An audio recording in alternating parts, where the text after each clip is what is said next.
नमस्कार। मेरा नाम है सुरेंद्र कुमार और आप सभी का दक्षिणा ई क्लासरूम में बहुत बहुत स्वागत। आइए बातें करते हैं एफएसटी के डिस्कशन की। ये हमारे पास एक एफएसटी है जिसका पेपर 1 मेरे हाथ में है। इसका सवाल नंबर 1 से आइए खेला स्टार्ट करते हैं। सवाल नंबर 1 में, इस सवाल में अगर आप ध्यान से देखेंगे तो ये सवाल यूरो का वो वाला सवाल ही है जिसमें एक आइटम है जो ऐसे एक्स एक्सिस पे जा रहा है और दूसरा आइटम जो है वो वाई एक्सिस पे है और यहाँ पे खड़ा है।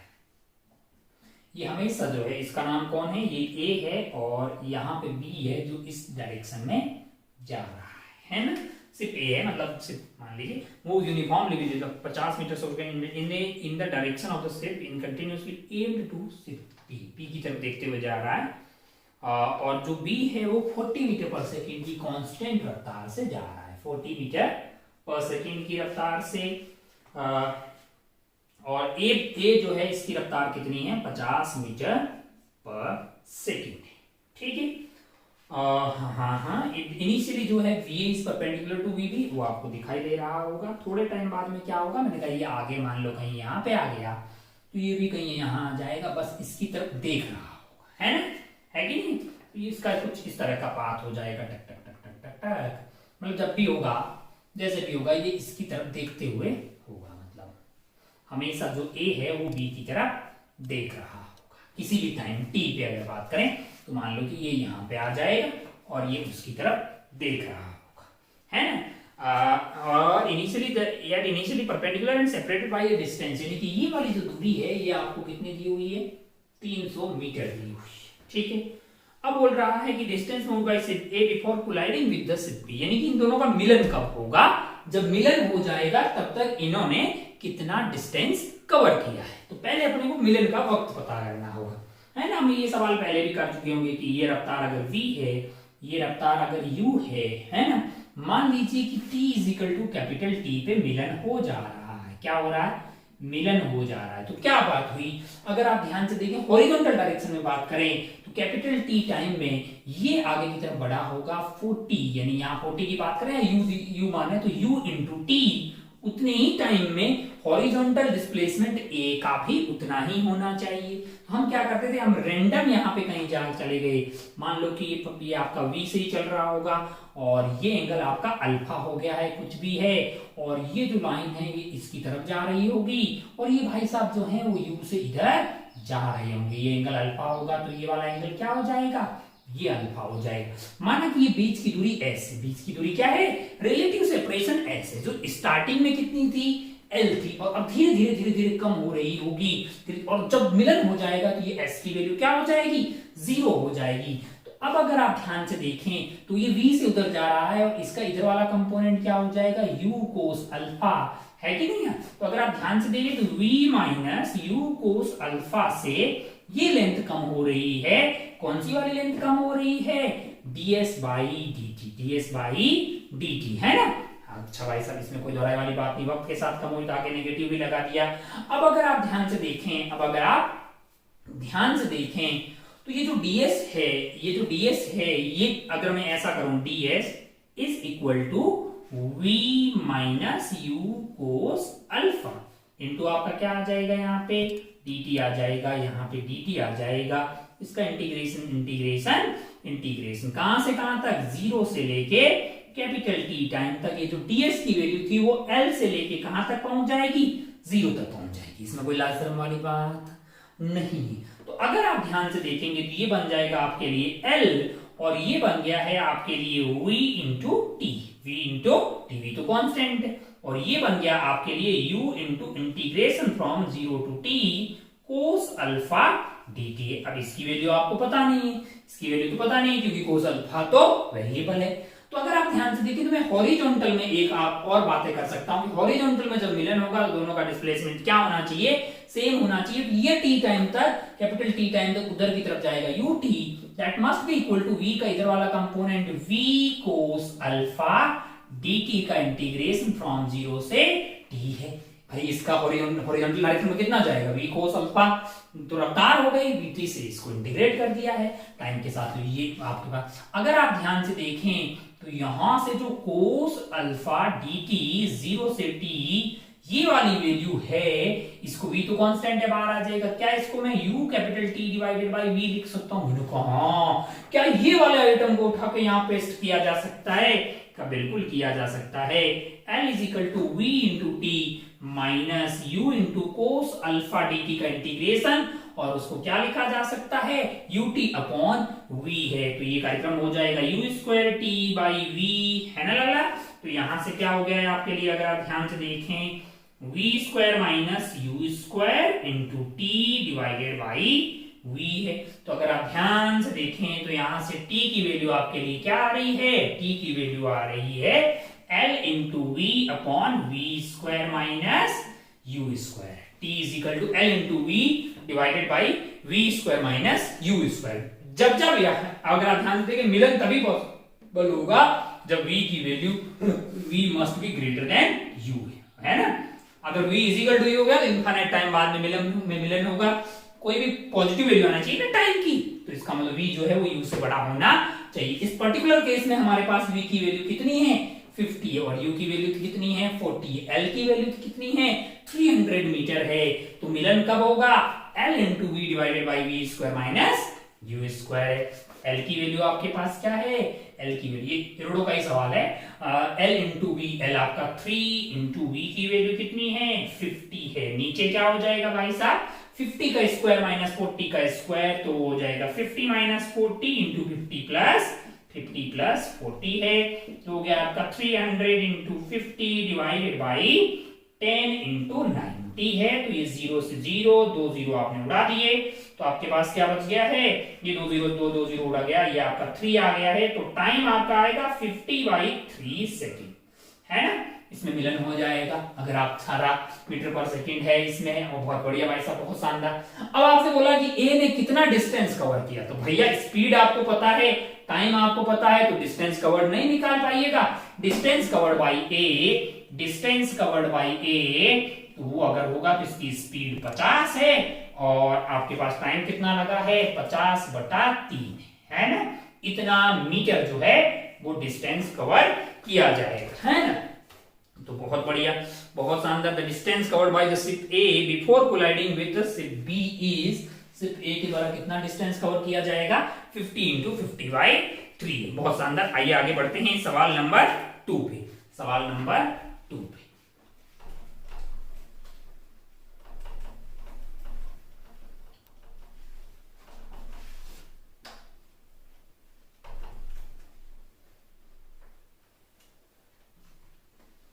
क्या है? सवाल नंबर 2 जरा ध्यान से देखिए। 2 में आपके लिए ऐसा है, अगर आप ध्यान से सवाल पढ़िएगा ना तो आप ये पाइएगा कि यहाँ पे एक ऐसा मतलब ओपनिंग है जिसकी डेप्थ कितनी है? h1 है, और ये वाला जो है वो h2 है ना। लेंथ इसकी l है, और आपसे ये पूछा गया कि टोटल कितना इसमें जो है वो पानी बाहर निकल जाएगा, ये आपसे पूछा गया है ना। तो अगर आप ध्यान से देखिएगा तो मैं क्या कर रहा हूं कि भाई मैं ये मान रहा हूं कि जो पानी का लेवल है वो इससे ऊपर कितना है? x। मैंने यहाँ x पे आके एक छोटा सा एलिमेंट ले लिया जिसकी मोटाई कितनी है? dx। अगर ये dx है तो इसका छोटा सा एरिया कितना हो जाएगा? मैंने कहा L इंटू dx, है कि नहीं? और जो पानी बाहर आ रहा होगा उसकी रफ्तार हो जाएगी 2gx, वेलोसिटी ऑफ इफ्लक्स आ गई। अब आप ध्यान से देखिएगा तो आप जानते हैं कि जो dm है, dm की वैल्यू क्या होती है? रो ए वी dt, है कि नहीं? v इंटू dt आपके लिए लेंथ हो गया, इंटू एरिया किया तो क्या आपके लिए वॉल्यूम हो गया। वॉल्यूम को आपने डेंसिटी से मल्टीप्लाई किया तो क्या हो गया है? मास हो गया। अब आप ध्यान से देखिए तो मैं क्या कर रहा हूं, dm बाई रो को इधर ले आया, dt को इधर ले आया, तो क्या हो गया है? Rho into we, sorry a into v हो गया है। तो ये आपके लिए क्या बन गया है? dm by rho is basically dv by dt। अब यूनिट टाइम के लिए बात करेंगे तो ये आपका एरिया इंटू वॉल्यूम आ जाए। कितना वॉल्यूम फ्लो हुआ per unit time? Per unit time. यहाँ पे बातें कैसे हो रही है? Volume of water emerged from opening per unit time is इतना दिया हुआ है, वो a इंटू वी आ जाएगी। तो इस पर्टिकुलर छोटे से एरिया के अंदर अगर आप बात करें तो a हमारे लिए LDX है, और v की वैल्यू क्या है? अंडर रूट ऑफ 2gx है। तो under root of 2gx into L into dx। इतना पानी पर यूनिट टाइम इस दिए एरिया के अंदर से जा रहा होगा, टोटल जो पानी आपका जाएगा पर यूनिट टाइम यानी कि 1 सेकेंड में, that is basically integration of this. और x की वैल्यू कहां से कहां तक जाएगी, h1 से लेके h2 तक। तो अगर आप ध्यान से देखिएगा तो √2g और ये बार l रह जाएगा। √x का इंटीग्रेशन की बात करेंगे तो x की पावर 3/2 हो जाएगा, है ना, x की पावर 3/2, 2 ऊपर चला जाएगा, 3 नीचे रहेगा, है ना।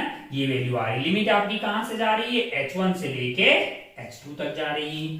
तो ये वैल्यू आ रही है 2l√2g/3 और h2 की वैल्यू ये क्या आ जाएगा, h2 की पावर 3/2 माइनस h1 की पावर 3/2 है। अब आप वैल्यू डाल दीजिएगा, l आपको शायद 1.5 दिया हुआ है, तो 2 इंटू 1.5 को मैं 3/2 लिख सकता हूं, 3 ऑलरेडी है यहाँ पे, 2 इंटू जी, और ये वैल्यू जो है आपके लिए क्या आ रही है, सॉरी अगर आप ध्यान से देखिएगा, हाँ अच्छा, h2 की वैल्यू आपको सवाल में दी हुई है 4, तो उसको मैंने लिखा 2 का स्क्वायर, ये 2 से 2 कट जाएगा, 2 की पावर 3 यानी ये 8 माइनस, और ये 1 दिया हुआ है तो 1 ही आ जाएगा, तो ये 7 आ जाएगा, और ये तो पूरा कट जा रहा है ना यार, तो ये वैल्यू आपके लिए आ रही है 7 इंटू √2g। ये वाली वैल्यू शायद सवाल में आपसे पूछी गई है, alpha into √2g metre cube per second, क्योंकि ये पर सेकेंड dt की वैल्यू 1 सेकेंड ली है हमने, तो इतना मीटर क्यूब पर सेकेंड। तो अल्फा की वैल्यू आपके लिए कितनी आ गई है, 7 आ गई है, 7 फिल करके आप आगे बढ़ सकते थे। आइए आगे बढ़ते हैं सवाल नंबर 3 की तरफ।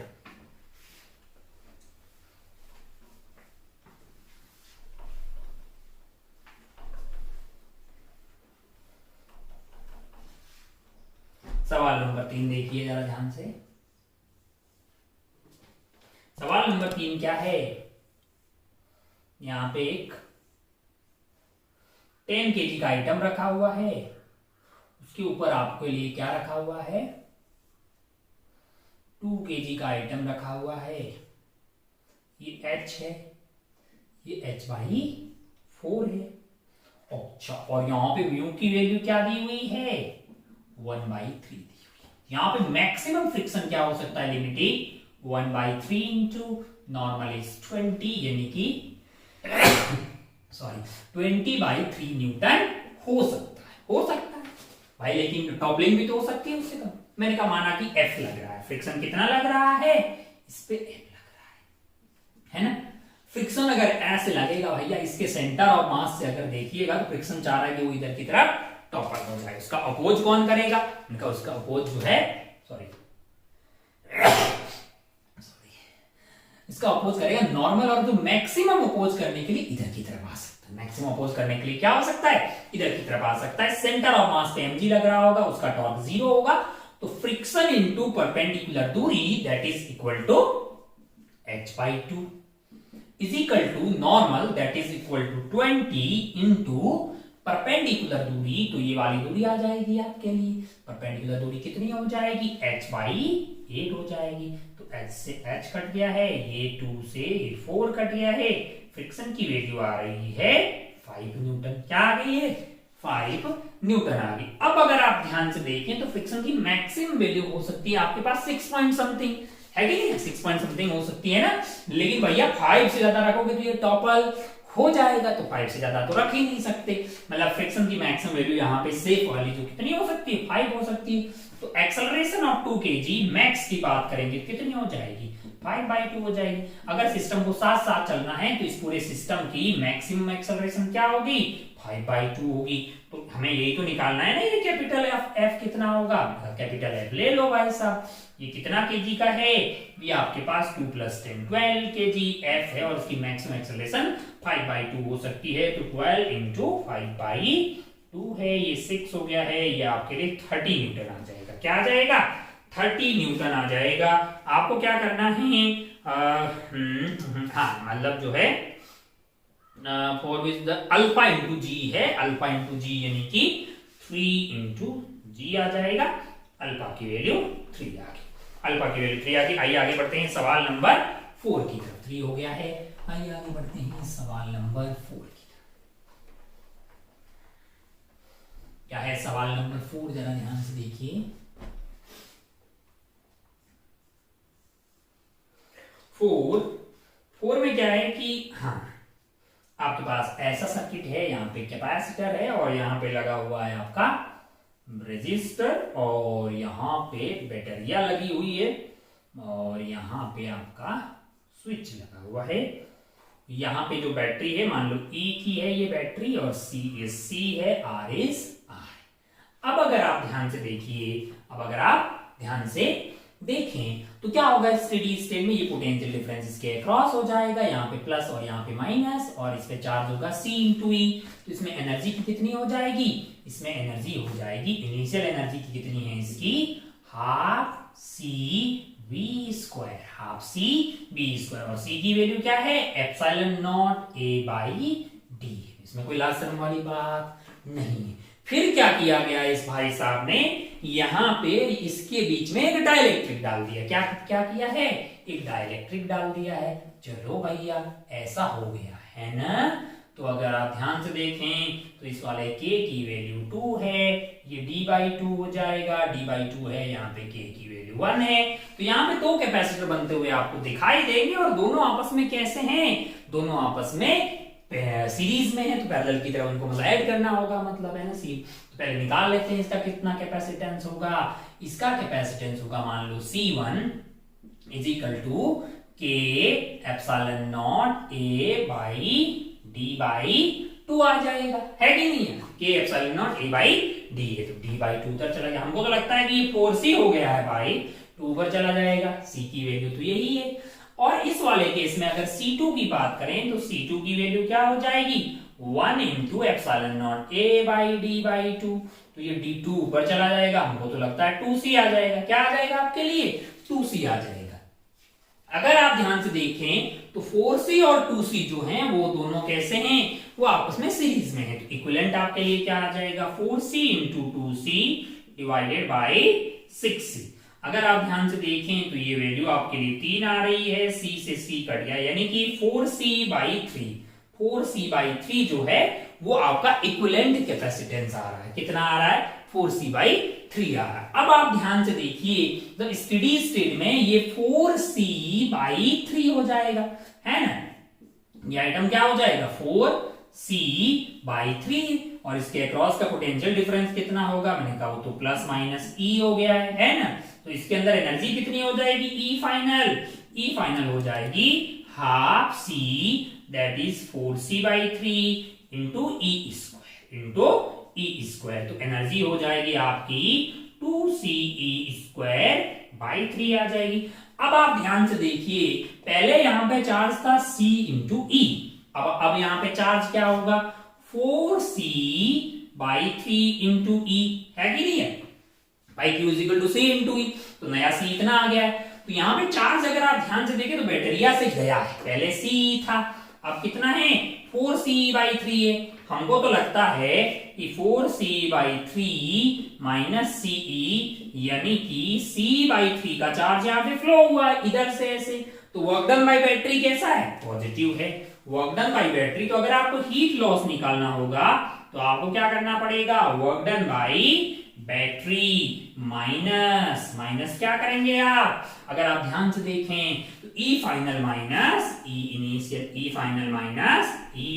है ना भाई। बैटरिया इसने जो वर्क डन किया, इतनी एनर्जी दी है ना, वो कुछ पार्ट इसने लिया है और कुछ पार्ट जो है मतलब कि कितना लिया होगा, उसकी फाइनल माइनस इनिशियल एनर्जी, बचा कुचा कहां लॉस हो गया होगा, तो हीट में लॉस हो गया होगा। वर्क डन बाय बैटरी की बात करेंगे तो चार्ज फ्लो हुआ है आपके लिए C/3 और बैटरी थी E की, तो Q इंटू ई से ये वैल्यू, इसको E से मल्टीप्लाई कर देंगे तो CE²/3 आ जाएगा। फाइनल एनर्जी अपने पास कितनी आई है, 2CE²/3। इनिशियल की अगर आप बात करेंगे, इनिशियल एनर्जी की बात करेंगे तो वो हमारे पास कितनी थी, यहाँ पे निकाला था ना हमने, हाँ मतलब हाफ CE² थी, हाफ CE²। अब अगर आप ध्यान से अगर आप देखिएगा तो क्या हो जाएगा, ये है ना, ये C, तो ये आइटम क्या हो जाएगा आपका हाफ CE² और एक माइनस माइनस कट जाएगा, यानी कि CE स्क्वायर बाई 3 आ जाएगी। अब आप एलसीएम लेंगे तो 6 आ जाएगा, यानी कि 3 माइनस 2, यानी कि ये आ जाएगा CE स्क्वायर बाई 6 है। CE स्क्वायर बाई 6 है। C आपके लिए कितना है, वो 2 फेरेड है, और E की वैल्यू आपके लिए कितनी है, E की वैल्यू 3 है, तो इसका स्क्वायर कर देंगे तो 9 आ जाएगा, डिवाइडेड बाई 6 है, तो ये 3 2 एंड 3 3, 2 से 2 कट गया, कितना आंसर आ रहा है हमारे लिए, 3 आ रहा है ना। तो 3 इसका आंसर है भाई साहब। डेल्टा H की वैल्यू आपके लिए कितना, हीट लॉस इज 3 जूल है ना लाला। बहुत बढ़िया, बहुत शानदार। ओ हो, ये फोर्थ वाला आपके लिए सवाल हो गया है। Find the amount of charge flowing through the battery after switch S is closed. आइए आगे बढ़ते हैं फिफ्थ वाले सवाल।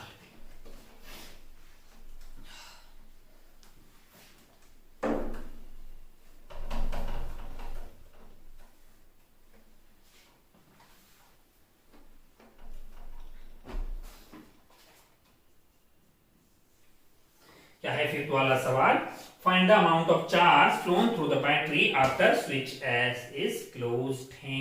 इनका अच्छा भाई साहब, बहुत बढ़िया, बहुत ही शानदार। पहले सवाल देख लेते हैं। सवाल ऐसा है आपके लिए, यहाँ पे 2 माइक्रोफैरेड है, और यहाँ पे क्या लगा रखा है, 2 माइक्रोफैरेड, 2 माइक्रोफैरेड, बीच में स्विच लगा रखा है, और यहाँ पे है 6 वोल्ट की बैटरी है ना।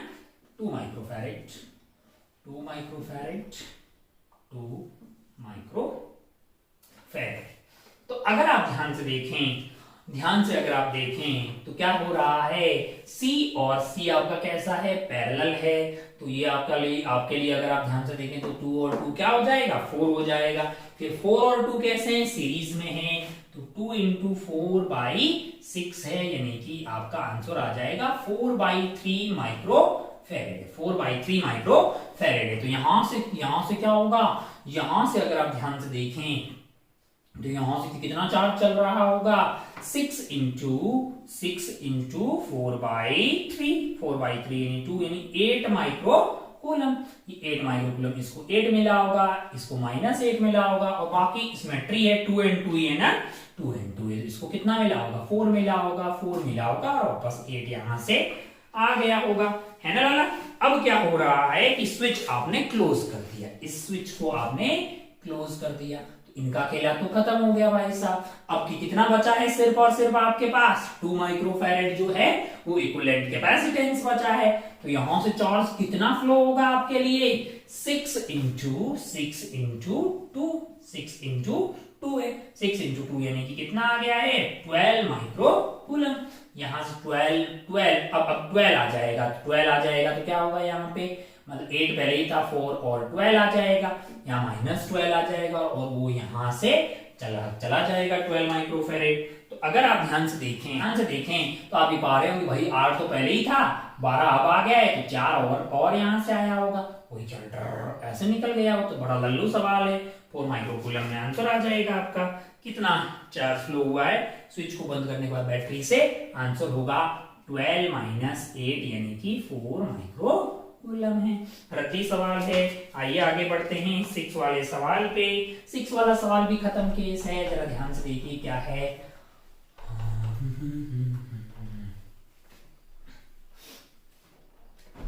सवाल नंबर 6। अब अगर आप ध्यान से देखें, a source of 50 volt 25 hertz is connected in series with resistance of 400 ohm. Inductance आपको दिया हुआ है और कैपेसिटेंस भी आपको दिया हुआ है, और आपसे पूछा गया कि एवरेज पावर कितनी लॉस है। एवरेज पावर बड़ा आसान है, IRMS into ERMS into power factor, उसको अपन R/Z लिखते हैं। किसी भी टाइम पे अपन ERMS अपॉन IRMS की वैल्यू को Z लिख सकते हैं। तो अगर आपको IRMS को हटाना है तो ERMS/Z लिख लो, तो ये ERMS का स्क्वायर अपॉन Z² हो जाएगा, है कि नहीं यार। अब इसमें ना वैल्यू आपको डालनी होगी, मतलब जो है ये ERMS आपको दिया क्या दे रखा है, कितना वोल्ट है, 50 वोल्ट की सप्लाई। R दिया आपको, R भी दिया है ना, इन सीरीज विद रेजिस्टेंस। Z कैसे निकालेंगे लाला, जेड निकालने के लिए आपको क्या करना पड़ेगा, जेड निकालने के लिए आपको करना पड़ेगा एक्सएल माइनस एक्सी का whole square plus R square. X L की कितना होगा लाला, ओमेगा इंटू एल होगा, और एक्सी की वैल्यू कितनी होगी, ओमेगा इंटू सी होगी।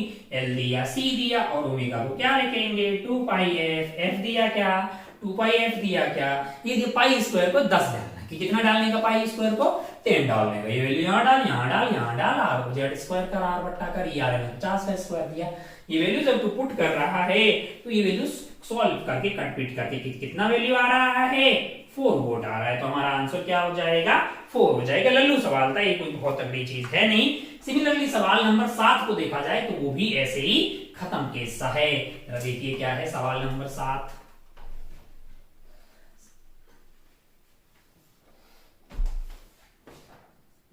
सवाल नंबर 7 में क्या है कि यहाँ पे एक लेयर है, इसके ऊपर एक और लेयर हम लगाना चाह रहे हैं। इसका रिफ्रैक्टिव इंडेक्स 3.5 है और इसका 2 है। यहां से एक लाइट आ रही है जो कि टप्पा खा के कुछ पार्ट इसका इधर जाएगा और कुछ पार्ट इधर आएगा, और ये यहां से ऐसे निकल, इन दोनों का इंटरफेरेंस हो रहा है। और कैसा इंटरफेरेंस हो रहा है, मिनिमम थिकनेस लगानी है आपको। सो आपको क्या मिले, reflected, minimise the reflective losses, मतलब रिफ्लेक्टिव लॉसेस क्या हो, मिनिमम हो, मतलब इनका डिस्ट्रक्टिव इंटरफेरेंस होना चाहिए, मतलब delta X is equal to N lambda by 2 आना चाहिए, और मिनिमम थिकनेस चाहिए। तो पहला केस ले लेते हैं लैम्डा बाई 2, है कि नहीं है। ये भी डेंसर मीडियम से टप्पा खाया, इसने एयर से आके कहां टप्पा खाया, डेंसर से, 2 रिफ्रैक्टिव इंडेक्स से। पाई बाई 2 का टप्पे के कारण इसको मतलब फेज डिफरेंस मिल गया होगा, यानी लैम्डा बाई 2 का पाथ डिफरेंस। सिमिलरली इसको भी जो सेकंड वाला आ रहा है उसको यहां से क्या मिल गया होगा 3.5, इससे ज्यादा डेंसर है तो पाई बाई 2 का वहां मिल गया, उसमें तो डिफरेंस कैंसिल हो गया।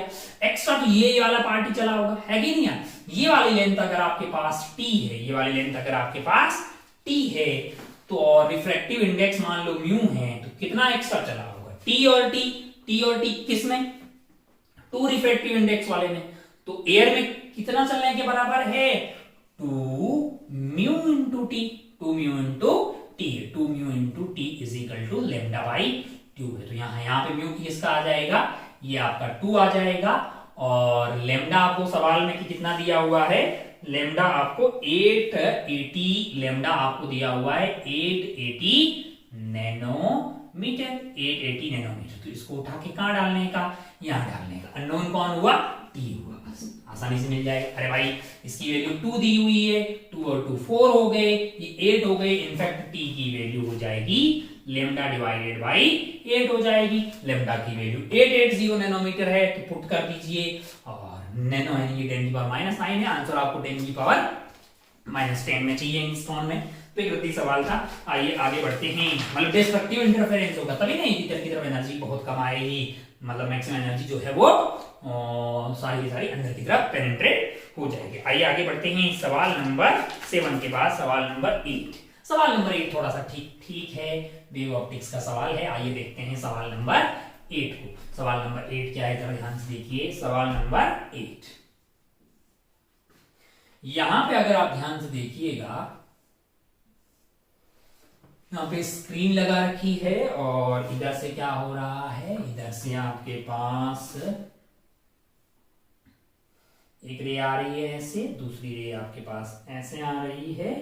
ये एंगल है आपके लिए 30 डिग्री और ये वाला एंगल भी आपके लिए क्या है 30 डिग्री। और यहाँ पे एक स्लैब रखी हुई, मान लो कि ये लाइटें यहाँ पे आ जाए, तो भाई यहाँ और यहाँ तो कोई पाथ मतलब एग्जैक्ट डिफरेंस 0 हो जाएगा। यहाँ तक जो है कार्यक्रम, इसमें कौन ज्यादा चला होगा, ऊपर वाला ज्यादा चला होगा। 2 और 1 में 2 ज्यादा चला है। कितना ज्यादा चला है जरा ध्यान से देख लेते हैं।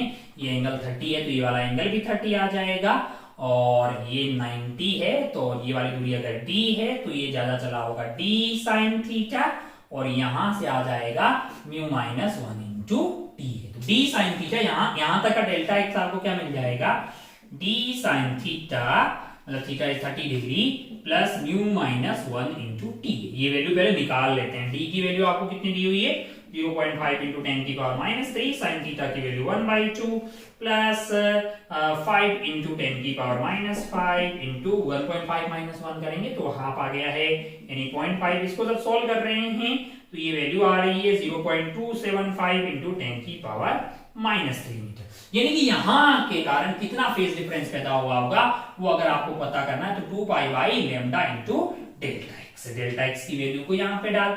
लेमडा की वैल्यू तेरे को सवाल में क्या दिया हुआ है?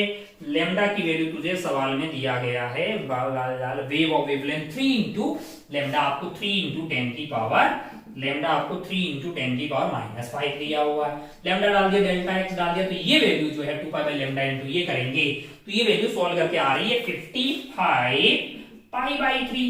इसको अगर आप ध्यान से देखेंगे तो 18 इंटू 3 वाला फैक्टर बन रहा है, तो 18 पाई प्लस पाई बाई 3 है। 18 पाई प्लस पाई बाई 3, इतना डिफरेंस यहां तक आ गया। कौन आगे है? ये आगे। अब अगर आप यहां पे बात करेंगे तो यहाँ पे सेंट्रल मैक्सिमम, मतलब यहाँ मैक्सिमम बनता हुआ दिखाई नहीं देगा क्योंकि यहाँ पे फेज डिफरेंस जो है वो 18 पाई, ये तो 2 का मल्टीपल है 2 पाई का, तो बात ही खत्म। पाई बाई 3 का ये जो है ये लोचा हो रहा है। कौन आगे है? ये वाला। अगर आप थोड़ा सा ऊपर ले जाएं, थोड़ा सा ऊपर ले जाएं उससे कि ये थोड़ा सा एक्स्ट्रा चल ले यहाँ पे और ये पाई बाई 3 गायब हो जाए, पाई बाई 3 गायब हो जाए, 18 पाई हो। अरे भाई यहाँ 18 पाई होने में तो कुछ भी हो सकता है, मतलब 18 पाई 17 पाई 2 पाई, लेकिन थोड़ा सा मैं अगर ऊपर की तरफ जाऊं, मान लो y ऊपर की तरफ जाऊं, ये यहां से लेके यहां इस वाले रास्ते के कारण सिंपल ऐसा हो कि ये थोड़ा ज्यादा चल ले और पाई बाई 3 का डिफरेंस आ जाए, तो वहां पे एग्जैक्ट दोनों का सम करेंगे तब आपका डिफरेंस कितना आएगा? 18 पाई का आ जाएगा। 18 पाई का आ जाएगा तो वहां पे आपको मैक्सिमम मिल जाएगा। अरे भाई साहब, जहां जहां डेल्टा पाई 2n पाई आएगा वहां पे मैक्सिमम मिलेगा 0, 2 पाई, 4 पाई, 6 पाई एंड 2n पाई। तो यहाँ आपको क्या मिलने वाला है? यहाँ आपको ब्राइट मिलने वाला है। कितना ऊपर जाने पे? वो तो इतना कि भैया अगर ये सिंपल ऐसा होता तो y ऊपर जाने पे फेज डिफरेंस कितना आ जाता? Lambda by 3। अगर आपको डेल्टा फाई क्या होता है? 2 pi by lambda into delta x है, ये वैल्यू पाई बाई 3 हो जाए, ये पाई बाई 3 होने का मतलब डेल्टा एक्स की वैल्यू लेमडा बाई 6 होनी चाहिए। और अगर ये दोनों लाइनें कौन सी लाइन है? ये लाइन एंड ये लाइन के बीच का डिफरेंस को अपन क्या बोल सकते हैं? डेल्टा एक्स को d sin थीटा। क्या? d sin थीटा, और फिर इसको d tan थीटा भी लिखा जा सकता है, और d tan थीटा को dy बाई d, ये पाथ डिफरेंस किसके बराबर होना चाहिए? लेमडा बाई 6 के बराबर होना चाहिए। तो हमें क्या चाहिए? हमें y चाहिए, इसकी वैल्यू होगी lambda d by 6d। Lambda की वैल्यू आपको दी गई है क्या सवाल में? मैंने कहा बिल्कुल दी गई है। और d की वैल्यू दी है, मैंने कहा हाँ 6 पता है, हाँ वैल्यू पुट कर कितनी वैल्यू आ रही है सॉल्व करने पे? ये वैल्यू आ रही है 10 की पावर -2 मीटर है, that is equal to 1 centimetre, that is equal to 1 centimetre. तो यहां से 1 सेंटीमीटर ऊपर जाएंगे तब आपको नजदीकी मैक्सिमा मिल जाएगा, है ना। या फिर आप नीचे जाइएगा, नीचे जाएंगे तो आपको जो है मतलब फिर से मैक्सिमा लगना है, तो भाई कितना 18 पाई प्लस आपका कितना आया था? पाई बाई 3, है ना। तो इसको मतलब 20 पाई होना पड़ेगा, तो पाई बाई 3 प्लस कितना करना पड़ेगा? ज्यादा करना पड़ेगा पाई बाई 3 से, तभी जाके आपका कितना आ पाएगा? 20 पाई। तो ये वाली दूरी ज्यादा होगी, ये वाली दूरी कम होगी। तो आपको क्या पता करना है? पास वाला मैक्सिमम पता करना है। कितनी दूरी पे होगा सेंटर से? तो 1 सेंटीमीटर की दूरी पे होगा। उम्मीद है कि ये आपके पेज में उतरा होगा। आइए आगे बढ़ते हैं सवाल नंबर 9 की तरफ। क्या है सवाल नंबर 9? जरा ध्यान से देखिए।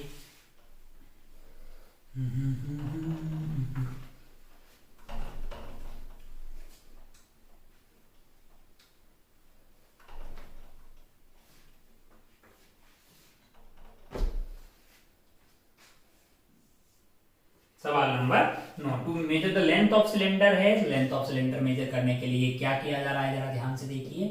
लेंथ और डायमीटर यहाँ पे मेजर की जा रही है अलोंग द मीटर। इसके left end of the rod is exactly coincide with 22 mm mark and while the right is at 72 है, तो 72 माइनस 22 mm और लीस्ट काउंट तो 1 mm हो जाएगा।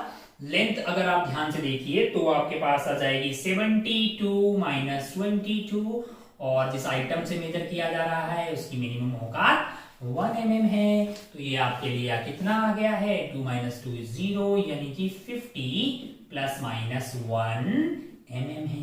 डायमीटर किससे मेजर कर रहा है? वो वर्नियर कैलिपर से कर रहा है। किससे कर रहा है? Vernier calliper. और वो मेजर कर पा रहा है कहां तक? 10.0। डायमीटर को बोल रहा है कि 10.0 mm आ गई है, तो 0.1, 0.2 इतना मिनिमम मेजर कर सकता है। तो diameter is basically 10.0 plus minus 0.1 mm इतना मेजर किया जा सकता है। ये उसका लिस्ट काउंट हो गया है। तो बड़ा ही लल्लू सा है। अब आपसे बोला है कि percentage error in measurement of the volume है, तो वॉल्यूम कितना होगा? वॉल्यूम हो जाएगा पाई आर स्क्वायर एल है, यानी कि पाई डी बाई 2 है तो पाई डी स्क्वायर बटा 4 इंटू एल आ जाएगा। पाई बाई 4 कांस्टेंट है। Delta V by V is equal to 2 delta D by D plus delta L by L है। यहां अगर आप ध्यान से देखिएगा, यहां अगर आप ध्यान से देखिए, ये आपको निकालना है और ये आपके लिए क्या हो जाएगा? Delta D by D list count है, डी का 0.1 divided by 10 plus 1 divided by 50 और परसेंटेज में चाहिए तो इंटू 100 कर दीजिए, ये परसेंटेज में मिल जाएगा। तो अगर आप ध्यान से देखें तो ये 1 आपको आपके लिए क्या हो जाएगा? ट्वाइस ऑफ डी है। अच्छा, इसका ट्वाइस है तो ये 1/100 हो गया है, तो 1/50 हो जाएगा। 1/50 प्लस 1/50 इज 2/50 यानी 1/25 इंटू 100 है, यानी कि ये वैल्यू की कितनी आ रही है? 4% आ रही। कितनी आ रही है? 4% आ रही है। 4% जो है आपका आंसर हो जाएगा। लल्लू सा सवाल था। आइए आगे बढ़ते हैं 10th वाले सवाल पे। कौन से सवाल पे? 10th वाले सवाल पे।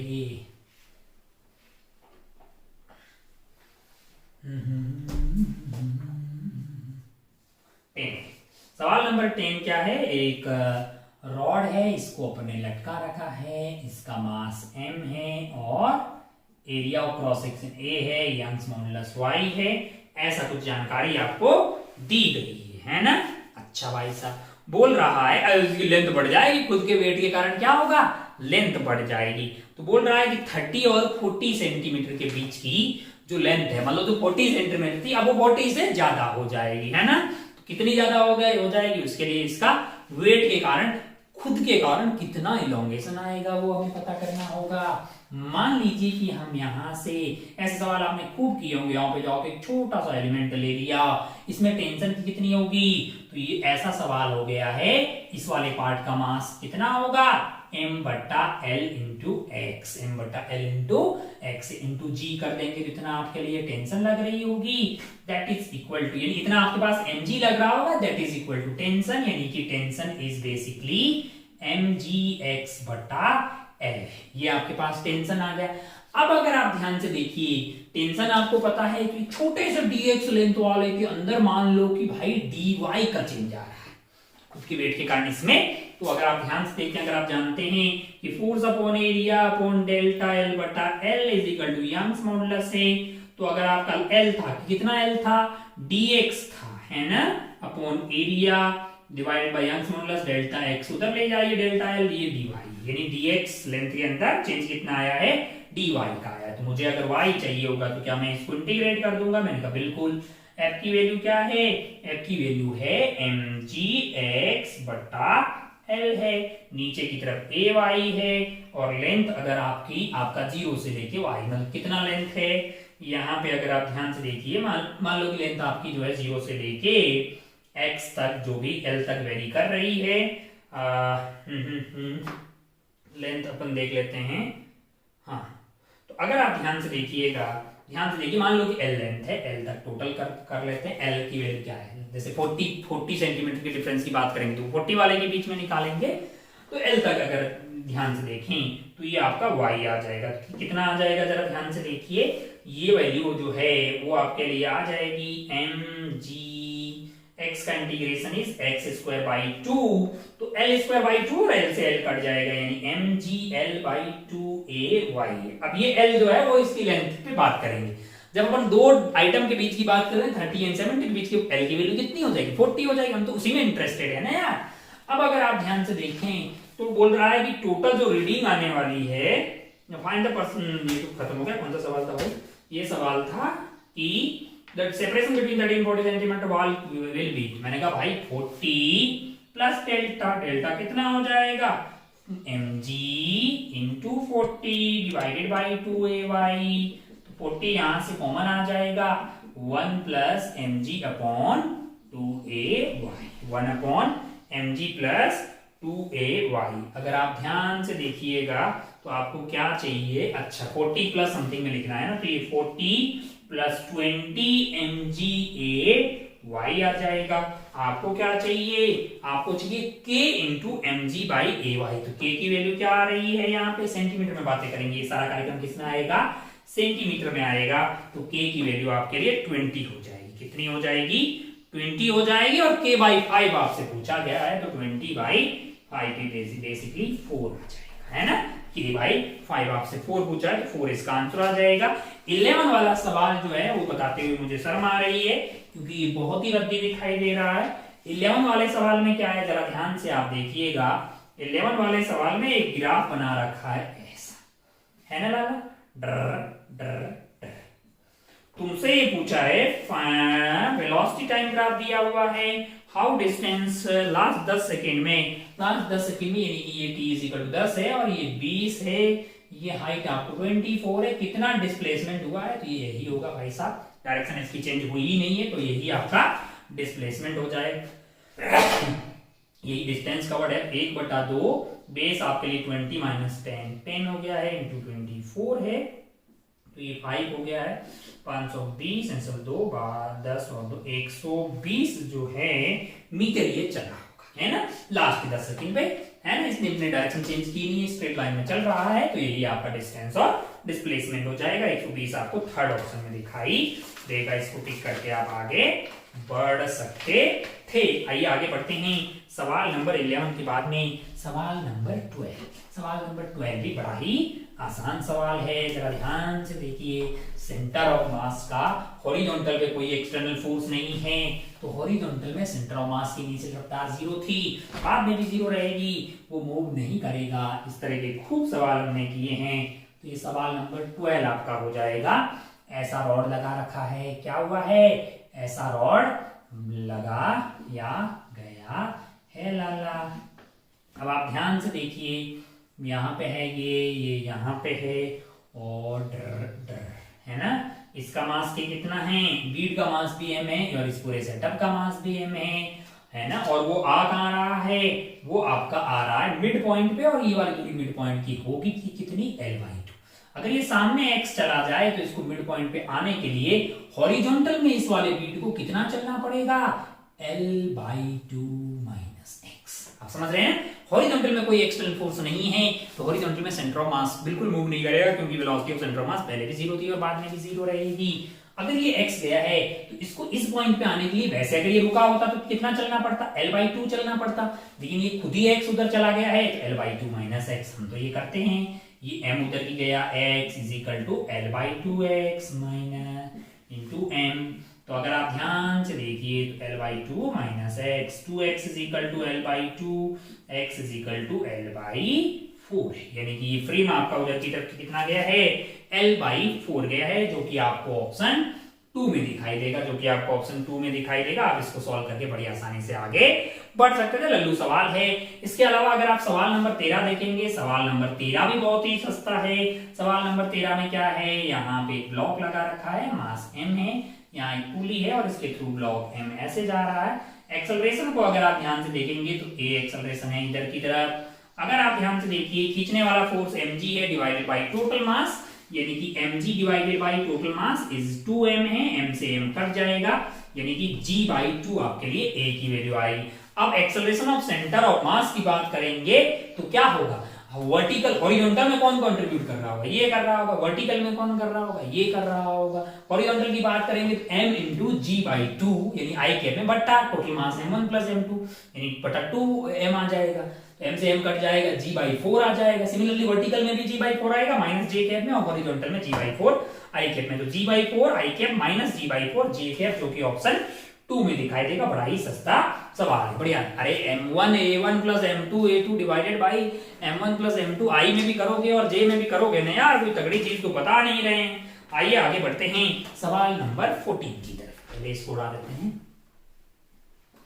क्या है, 14 लल्लू सवाल है। यहाँ पे इस तरह का, हाँ, ये दूरी x दिया हुआ है, और यहाँ से पुली लगा रखी है, पुली से इधर से स्लाइड करके, मतलब जो है ब्लॉक आ रहा है,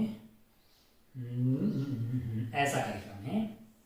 ये थोड़ा बड़ा है कि ताकि फर्स्ट नीचे वाला निकल जाए, इस तरह का करेंगे, ये ऊपर अटक जाएगा और नीचे जो मास m लगा है वो m है और यहाँ पे log m लगा रखा है। रद्दी है, आप बस सवाल को समझिए। अगर आप ध्यान से देखें तो इनको मतलब जो है इसकी हाइट से कितना h/3 की दूरी से रिलीज किया है। यहाँ पे ये वाला हाइट कितना दिया हुआ आपको h/3।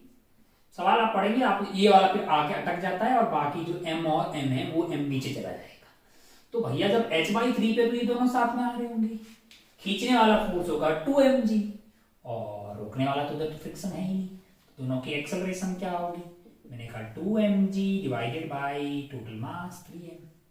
2g/3 की एक्सेलरेशन से नीचे की तरफ आ रहा होगा, ये है कि नहीं, ये अटक जाएगा इसके ऊपर, कौन ऊपर वाला, बचा कौन नीचे वाला, नीचे की तरफ भागेगा। अच्छा तो आते आते इसकी स्पीड जो है छोटू की, ये m है, इसकी रफ्तार कितनी हो जाएगी, मान लो कितनी रफ्तार हो गई है, v हो गई, निकाल सकते हैं ना वो वाली v कैसे निकाल सकते हैं, मेरा कितना नीचे आया h/3, तो v² is equal to u² plus 2as, acceleration कितना है 2g/3 और डिस्प्लेसमेंट कितना आ गया है h/3 है। तो यहां से अगर आप ध्यान से देखिएगा तो v की वैल्यू क्या हो जाएगी, √4gh/9 है, यानी 2/3 √gh। इतनी रफ्तार से इधर आ रहा था, फिर क्या होगा, मैंने कहा अगर आप ध्यान से देखें तो उसके बाद ये h नीचे और आएगा, क्या आएगा h नीचे आएगा, ये अटक जाएगा। सवाल को अगर आप आगे पढ़िएगा तो अब क्या होगा, जरा ध्यान से देखें, what is the speed of c just before it strike the ground, there is no friction anywhere, neglect the impact of the string है, यानी ये कार्यक्रम नीचे as by the collar is removed from A and C's continue to move, A and C जो है वो नीचे की तरफ आएंगे। अब अगर आप ध्यान से देखें तो ये जो रफ्तार रहेगी उतनी ही रफ्तार इसकी भी रही होगी, और आपसे ये पूछा गया भाई जब ये बिल्कुल यहाँ आ जाएगा तब रफ्तार क्या होगी, तो मैंने कहा v' बोल देते हैं, दोनों की रफ्तार क्या हो जाएगी, ये आगे आ जाएगा, ये और आगे आ जाएगा, रफ्तार v' हो जाएगी। कौन सी एनर्जी यहां से आने में कम हुई होगी, पोटेंशियल एनर्जी कम हुई होगी, कितनी कम हुई होगी, मैंने कहा इसी की कम हुई होगी, इसमें तो कोई चेंज हुआ नहीं है, तो पोटेंशियल एनर्जी कम हुई होगी mgh is equal to gain in kinetic energy है। तो काइनेटिक एनर्जी इनिशियली दोनों की पता थी आपको, बाद की निकाल देंगे, तो 1/2 बाद का आपका हाफ, मास कितना है दोनों का 2m हो जाएगा, रफ्तार की कितनी है v' माइनस v², v की वैल्यू पता है, सॉल्व करेंगे तो क्या अपने को v' मिल जाएगा, अपने का बिल्कुल मिल जाएगा। अगर आप ध्यान से देखिएगा तो v' की वैल्यू आपको कितनी आती हुई दिखाई दे रही है, ये आती हुई दिखाई दे रही √13gh/3। तो देख लीजिए रद्दी है ना, मतलब ये वाला जस्ट अलग हो जा रहा है। उसके बाद क्या होगा, नीचे जब ये जाएगा तो इसकी रफ्तार आपसे पूछा गया, ये ऑप्शन 1 में आ जाएगा, कोई बहुत तगड़ी चीज नहीं। जितनी पोटेंशियल एनर्जी कम हुई होगी उतना ही तो गेन हुआ होगा यार, दोनों की काइनेटिक एनर्जी में, है ना। तो बहुत बढ़िया, बहुत ही शानदार। आइए आगे बढ़ते हैं।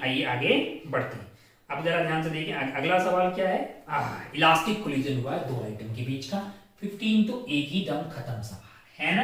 15 मान लीजिए भाई साहब दोनों के बीच में इलास्टिक कोलिजन हुआ है, ये मास m1 है, ये m2 हो गया, ये m1 हो गया, ये u1 हो गया, ये u2 हो गया, बाद में रफ्तार मान लीजिए m2 m1 की हो गई v1 v2, तो वर्क डन बाय 1 पे 2 के द्वारा कितना वर्क डन हुआ होगा, इसकी काइनेटिक एनर्जी में कितना चेंज हुआ, होगा हाफ m1 v1 का square minus half m2 u1 का स्क्वायर, और work done on 2 due to 1 में 2 आएगी, कितनी काइनेटिक एनर्जी में चेंज हुआ, by work done by all the forces equal to change in kinetic energy है, तो हाफ ऑफ m2 v2 का square minus of m2 u2 का स्क्वायर है।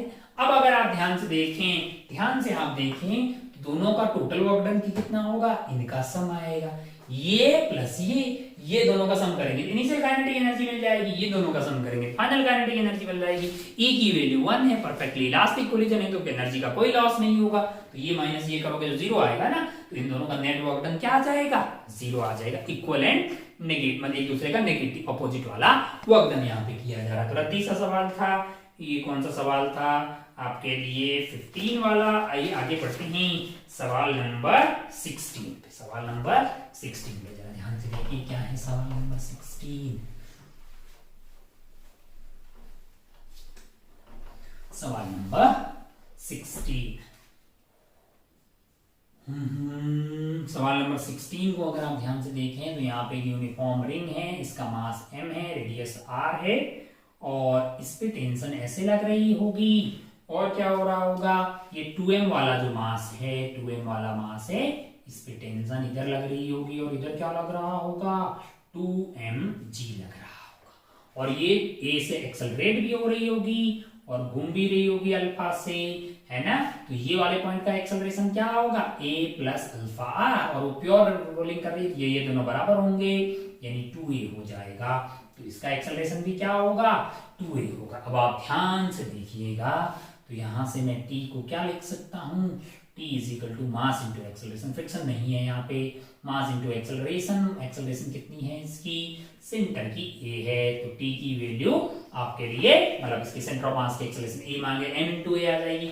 यहां से अगर आप लिखेंगे तो 2mg minus T is equal to 2m into क्या आ जाएगा आपके लिए 2a आ जाएगा। तो 2mg minus ma is equal to 4ma, तो ये 5ma आ जाएगा, 5ma is equal to 2mg, m से m कट जाएगा, a की वैल्यू आएगी 2g by 5 metre per second square, 2g by 5 metre per second square. अब अगर आप ध्यान से देखें तो आपको क्या निकालना है सवाल में, आपको सवाल में acceleration of centre of mass of the ring will be, तो 2g बाई 5, g तो 5 हो गया 4 आ गया भाई साहब, 4 मीटर पर सेकेंड स्क्वायर। आइए आगे बढ़ते हैं सवाल नंबर 17 पे। 16 के बाद आगे बढ़ते हैं सवाल नंबर 17 पे। सवाल नंबर 17 में क्या है जरा ध्यान से देखिए। एक लेटर है जिसको इस तरह का कार्यक्रम है, मतलब आसानी से फोटो बना देता हूं मैं आपके लिए। अगर आप ध्यान से देखिएगा तो ये पॉइंट A है और ये पॉइंट B है। भाई साहब यहाँ चढ़ रहे हैं, भाई साहब का mg इधर लग रहा होगा, इधर मान लो Na लग रहा है, इधर आपका Nb लग रहा होगा और कोई फोर्स नहीं है ना, लेटर वाली है ना। अब आप ध्यान से देखिए तो ये रोटेट नहीं हो रही है। अगर आप ध्यान से देखिए क्या है, ladder A B supported by smooth vertical wall and rough horizontal floor. यहाँ पे फ्रिक्शन है नहीं, यहाँ पे फ्रिक्शन होगा ऑब्वियसली, जो इसको बैलेंस कर रहा होगा, है ना। और ये इक्विलिब्रियम में है तो mg must be equal to na के बराबर और nb इसके बराबर, और ये रोटेट भी नहीं हो रही। तो टॉर्क अबाउट अगर इस बात करें a के तो नेट टॉर्क 0 होना चाहिए, यानी कि mg का इधर वाला टॉर्क nb के टॉर्क से बैलेंस हो रहा है। अब भाई साहब जो है वो ऊपर की तरफ जा रहे हैं, तो mg इंटू ये परपेंडिकुलर वाली दूरी वक्त के साथ क्या हो रही होगी, बढ़ रही होगी। भाई साहब का टॉर्क इस डायरेक्शन में बढ़ रहा होगा, nb तो वही है, परपेंडिकुलर दूरी यही है, तो nb की वैल्यू फिर बढ़ रही होगी। अरे भाई जब ये ऊपर जाएगा तो अब यहाँ mg लग रहा होगा ना इसका, तो mg इंटू परपेंडिकुलर दूरी से ये वाला टॉर्क बढ़ जाएगा, इधर वाला टॉर्क बढ़ जाएगा, तो nb की वैल्यू बढ़ेगी तभी ना इसकी उसको बैलेंस कर पाएगा। तो जो नॉर्मल है वॉल एंड इसके आपकी जो लेटर लगा रखी है वो बढ़ती हुई दिखाई देगी आपको। बहुत ही आसान सवाल है, मतलब पिक द इनकरेक्ट स्टेटमेंट। आपको क्या करना है, अच्छा इनकरेक्ट स्टेटमेंट में बताना है magnitude of normal reaction by wall on ladder will be increase. मैंने कहा सही है, magnitude of normal reaction wall decrease, मैंने कहा सेकंड गलत हो गया लल्ला। अरे जब इंक्रीज होगा तो डिक्रीज थोड़ी होगा, ये आपका गलत हो गया। Magnitude of normal reaction by floor on the ladder will remain unchanged, मैंने कहा हाँ वो तो इस mg के बराबर होगा, सही रहेगा। Magnitude of friction force by floor on ladder at point A, magnitude of friction force, ये जो फ्रिक्शन फोर्स है वो nb के बराबर होगा। तो भाई जब nb बढ़ेगा तो ये भी बढ़ेगा ना। तो अगर आप ध्यान से देखिएगा तो इनकरेक्ट आपको पूछा है तो आपका आंसर इसमें सेकंड ये बिल्कुल सही है, सेकंड इसका आंसर हो जाएगा, सेकंड आपका इसका आंसर हो जाएगा। आइए आगे बढ़ते हैं सवाल नंबर 18 पे। कौन से सवाल पे, सवाल नंबर 18 एंड 19 पे। तो ये रद्दी सवाल था, इसके बाद आइए आगे बढ़ते हैं सवाल नंबर 18 एंड 19। सवाल नंबर 18 ध्यान से देखिए क्या है सवाल नंबर 18। सवाल नंबर 18 में एक रिंग है, बड़ा ही सस्ता सवाल है। एक रिंग है जो कि रोलिंग करती हुई जा रही है और यहाँ पे एक रॉड रखी हुई है, रफ्तार इसकी v है। Ring of mass m rolling without slipping with velocity v और इसका मास भी m है, रिंग का मास भी m है। Rod of identical mass m fix along this diameter. Total kinetic energy पूछी हुई है भैया, तो प्योर रोलिंग कर रही है v is equal to omega r होगा। मान लो ये वाली दूरी आपके लिए r है, तो काइनेटिक एनर्जी होगी एक तो हाफ एम वी स्क्वायर, यानी कि दोनों का मास 2m है, एक तो v स्क्वायर आ गया प्लस एक हाफ आई ओमेगा स्क्वायर आ जाएगी।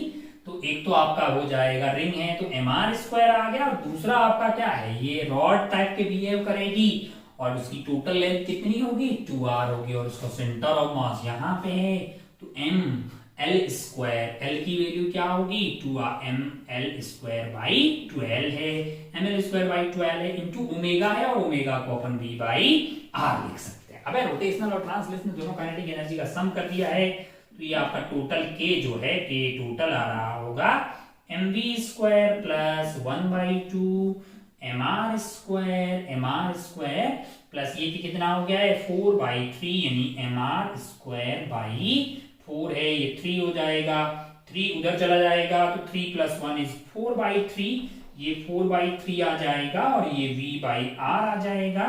तो यहां से ये कट के 2 आ जाएगा और यहां से आपके पास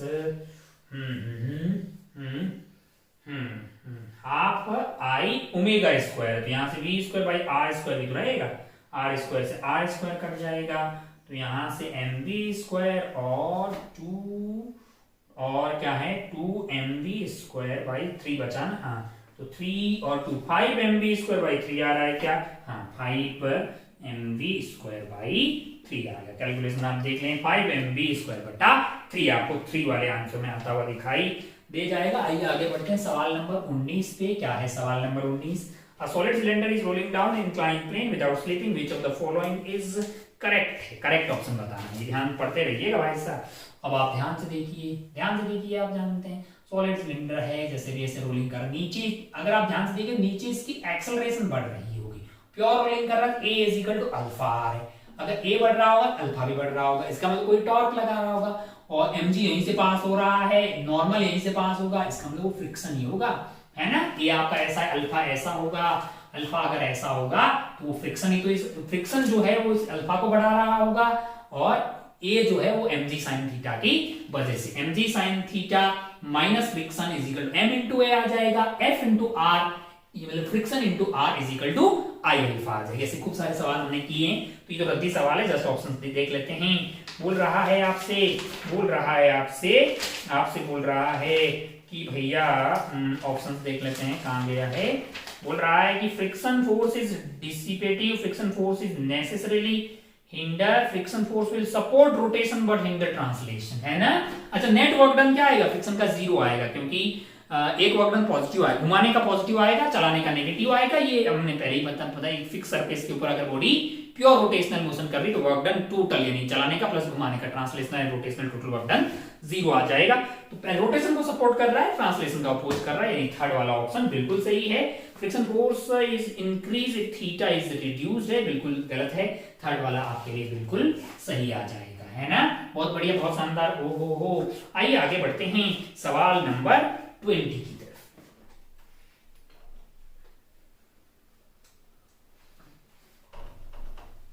पे सवाल नंबर 20 में क्या है, जरा ध्यान से देखिए। यहां पे एक आइटम रखा हुआ है जिसका सेंटर की रफ्तार v है और ओमेगा हमें दिया हुआ है, क्या है, omega is equal to 3v by r, है ना। तो v बाई r से ज्यादा है, मतलब v is equal to omega r यहाँ पे फॉलो नहीं हो रहा है, इसका मतलब कि ये प्योर रोलिंग नहीं कर रहा है। इस वाले पॉइंट की रफ्तार अगर आप ध्यान से देखेंगे इधर की तरफ ज्यादा होगी, क्योंकि ओमेगा इंटू आर जो है वो 3v होगा और ये v इधर होगा, तो इस पर फ्रिक्शन इधर की तरफ लगेगी, और कुछ दूर चलने के बाद में ये प्योर रोलिंग स्टार्ट कर देगा। रफ्तार मान लो v डैश हो गई है, ओमेगा ओमेगा डैश होगा, v dash is equal to omega dash. ये घटना अगर t इज इक्वल टू 0 पे हुई है तो आपसे पूछा गया कि भैया ये t इज इक्वल टू कितने पे कार्यक्रम स्टार्ट होगा। मीनवाइल जो फ्रिक्शन लगने वाला है वो म्यू इंटू mg लगने वाला है, इसके कारण अगर आप मास से डिवाइड करेंगे तो इसका एक्सेलरेशन क्या आ जाएगा, एक्सेलरेशन आपको म्यू g आ जाएगा। बड़ी आसानी से मैं अगर यहां बैठ जाऊं तो क्या होगा, फ्रिक्शन यहीं से पास हो रहा होगा, नॉर्मल यहीं से पास हो रहा होगा, mg यहीं से पास हो रहा होगा, तो कोई एक्सटर्नल टॉर्क आ रहा होगा क्या, नहीं आ रहा होगा। क्या मैं इस पॉइंट के about torque Li is equal to L final कर सकता हूं? मैंने कहा हाँ, Li की वैल्यू क्या होगी, mvr, परपेंडिकुलर दूरी क्या हो गई है, mvr हो गई है, प्लस आई ओमेगा, प्लस आई ओमेगा। तो क्या आइटम है भैया, ये होलो स्फीयर है, क्या है, होलो स्फीयर है, तो 2/3 mr स्क्वायर, यानी आई ओमेगा आ जाएगा ना आपके पास, और ओमेगा की वैल्यू कितनी है, 3v/r। आई ओमेगा की डायरेक्शन कौन सी है, mvr प्लस आई ओमेगा, वो भी अंदर की तरफ ही आ रहा है। इजिकल टू अगर आप बाहर वाला देखें तो ये वैल्यू आपके पास आ जाएगी mv dash into R, mv dash into R आपके पास एक आ गया है, प्लस एक आ जाएगा आई ओमेगा, आई की वैल्यू हो जाएगी 2/3 mr स्क्वायर इंटू ओमेगा हो जाएगा, ओमेगा की वैल्यू क्या हो जाएगी आपके लिए, ओमेगा की value v dash divided by R हो जाएगी, है कि नहीं। अब अगर आप ध्यान से देखें तो एम आर, यहां से भी एम आर कैंसल आउट हो गया है, एम आर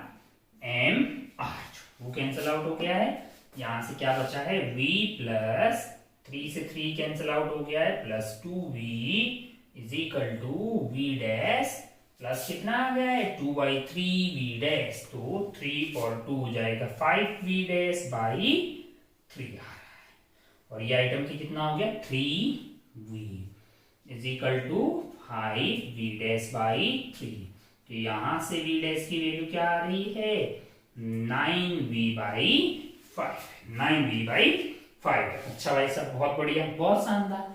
अब अगर आप ध्यान से, आपको टाइम पूछा है, बड़ी आसानी से कर लोगे भाई, v is equal to u plus 80 लगा दीजिए, u आपके पास कितना है, ये वैल्यू कितनी आ गई है, 9v/5, इनिशियल रफ्तार कितनी थी, u थी, एक्सेलरेशन कितना था, म्यू जी इंटू टी है, तो यहां से t की वैल्यू क्या आ जाएगी, एक तो इसको इधर लाके घटा दीजिए, 9v/5 minus 5v, 4v/5, 4v/5 divided by mu into g, है ना, तो ये ऊपर आ जाएगा आपका 4v divided by 5 mu into g, 4v divided by 5 mu into g है, ये टाइम आ रहा है, और ये टाइम आपको ऑप्शन नंबर 3 में दिखाई दे रहा है, तो आप टिक करके आगे बढ़ सकते थे। आइए आगे बढ़ते हैं सवाल नंबर 21 में।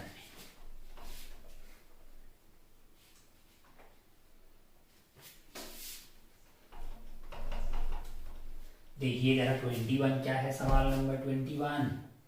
सवाल नंबर 21 में एक रॉड को रखा हुआ है जिसका मास m है और ये u रफ्तार से जा रही थी। यहां पे क्या हो रहा है, एक इंपल्स लग रहा है j, और ये वाली दूरी क्या है, L/4 है ना, है कि नहीं है।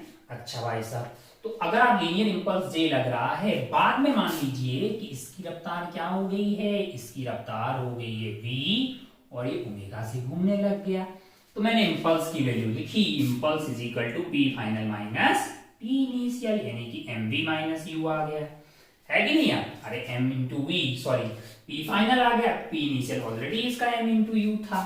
तो अगर आप ध्यान से देखें तो एक रिश्ता ये आ गया, दूसरा रिश्ता मैं बोल सकता हूं कि इसका एक एंगुलर इंपल्स भी आएगा, तो j इंटू, पहले एंगुलर इंपल्स कितना था, सेंटर ऑफ मास के अबाउट 0 था, है कि नहीं है ना। दोबारा क्या होगा, आई ओमेगा आ जाएगा सेंटर ऑफ मास के अबाउट, j का टॉर्क कितना आ गया, j into L/4, that is ml²/12 into omega आ गया है। अब आप ध्यान से देखिए, तो आपको बोला कि ये तो बिंदु है यहाँ वाला, इसकी नेट रफ्तार कितनी हो गई है, नेट रफ्तार हो जाएगी v plus omega into L/4, और ये कितना दिया हुआ है, ये आपको 2u दिया हुआ, क्या दिया हुआ है सवाल में, 2u दिया हुआ, तो v की वैल्यू को यहां से लिख सकते हैं, मैंने कहा हाँ, j/m plus u plus omega into L/4, omega क्या यहां से लिखा जा सकता है, बिल्कुल, एक L से L काट दीजिए, ये 3 हो गया है, 3j बाई ml की वैल्यू क्या आ गई है, ओमेगा की वैल्यू आ गई है, ओमेगा को यहां रख दीजिए, 3j upon ml into L/4, that is equal to 2u। तो अगर आप ध्यान से देखिएगा तो एल से एल कट जाएगा।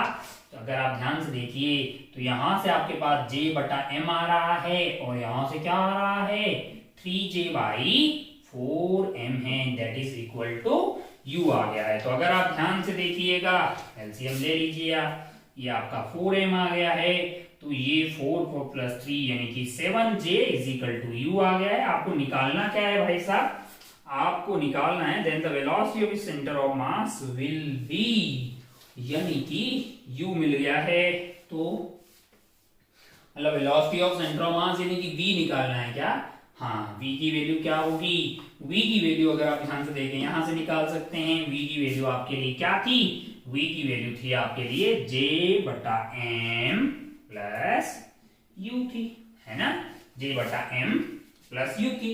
हाँ अरे ये J बटा M और U को इधर ले आया, तो J बटा M की वैल्यू यहां से क्या आ रही है, J बटा M की वैल्यू 4U बाई 7 आ रही है प्लस U, तो ये 11U बाई 7 आपको क्या आ गया है, आपके लिए V आ गया। V की वैल्यू क्या है 11U डिवाइडेड बाई 7, तो ये आपको ऑप्शन नंबर 3 में दिखाई देगा।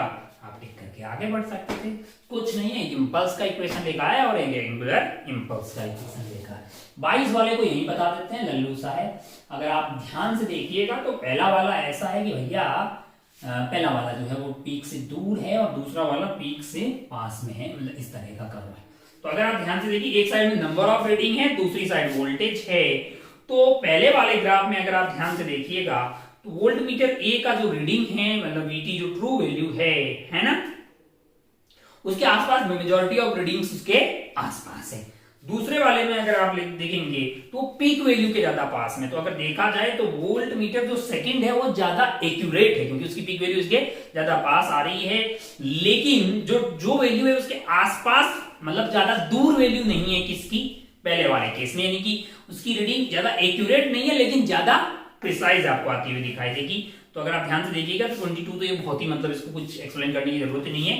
तो आप देखेंगे वोल्ट मीटर ए जो है वो ज्यादा प्रिसाइज है, बट एक्यूरेट कौन सा ज्यादा है, voltmeter B, voltmeter B ज्यादा एक्यूरेट। तो कौन सा ऑप्शन हो जाएगा इसका, पहला ही ऑप्शन आपके लिए हो जाएगा। आइए आगे बढ़ते हैं, सवाल नंबर 23। उम्मीद है कि आपको एक्यूरेसी और मतलब जो है प्रिसीजन का मतलब एरर्स एंड एक्सपेरिमेंट में बहुत अच्छे से पता है, बड़ी आसानी से कर पाएंगे। चलिए आगे बढ़ते हैं। आप 21, 22 के बाद 23 क्या है जरा ध्यान से देखिए। 23 में YDSC का सेटअप है और कुछ जानकारियां हमें दी हुई है।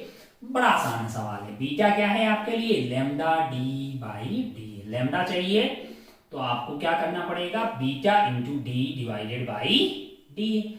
अब आप ध्यान से देखिएगा सवाल में आपको शायद बीटा भी दिया हुआ है, स्मॉल डी भी दिया हुआ है, कैपिटल डी भी दिया हुआ है। जस्ट वैल्यू आपको रखनी है और जब आप इन वैल्यू को रख रहे हैं, मतलब बीटा दिया, डी दिया, डी दिया, इनको रख रहे हैं तो ये वैल्यू आ रही है 550 नैनोमीटर, है ना।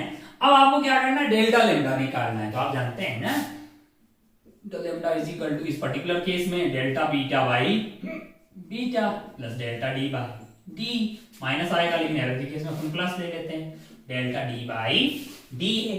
तो ये इंफॉर्मेशन अगर आप ध्यान से देखिएगा तो आपको ये आइडिया लग, अच्छा ये है ना, ये लीस्ट काउंट से पता लग जाएगा डेल्टा बीटा क्या है, डेल्टा डी क्या है, डेल्टा डी क्या है कि नहीं है ना। जैसे आपको बोल रहा है कि the distance of screen and slit is measured by metre scale with least count इतना दिया हुआ है, डिस्टेंस इतना आ रहा है। Distance between the slit is measured by micrometer है, उसका लीस्ट काउंट दिया हुआ है। तो सारी वैल्यू आपको दी हुई है और फ्रिंज विड्थ भी सब कुछ दिया हुआ है। जस्ट वैल्यू को डालिएगा डेल्टा बीटा बाय बीटा, ये तो आपको क्या आ जाएगा, यहां से आपके लिए डेल्टा लैम्डा बटा लैम्डा आ जाएगा। डेल्टा लैम्डा तो आपको पता ही है, ये आपके लिए है 0.01 बाई 0.33, 0.01 डिवाइडेड बाई 2.50 और 10⁻³ अपॉन 1.500। इसको सॉल्व करिएगा तो डेल्टा लैम्डा की वैल्यू आपको पता है, डेल्टा लैम्डा की वैल्यू आ रही है 577 डिवाइडेड बाई 30 जो कि 19.23। तो आपका आंसर होगा 550 प्लस माइनस 19.23 को मोटा मोटा 19 ही अपन लिख लेते हैं, तो ऑप्शन 1 आपको ठीक होता हुआ दिखाई देगा। 23 ये हो गया। 24 एकदम खत्म सवाल है। 24 थोड़ा फास्ट करते हैं, बहुत ही ज्यादा सवाल है, 30 सवाल कौन डालता है। एक block of mass M attach to a massless string है, मासलेस स्ट्रिंग से यहाँ पे एक ब्लॉक लगा रखा है, इसका मास m है। आपसे बोला गया कि भैया इसकी जो ब्रेकिंग स्ट्रेंथ है यानी मैक्सिमम ये जो टेंशन हैंडल कर सकता है वो कितनी है, मैंने कहा वो 4 mg बोल रहा है। ये तब आएगी जब ये ऊपर की तरफ एक्सेलरेट कर रहा होगा। मान लो a से कर रहा है तो टेंशन हो जाएगी mg प्लस a, और ये मैक्स की कितनी हो सकती है 4 mg हो सकती है।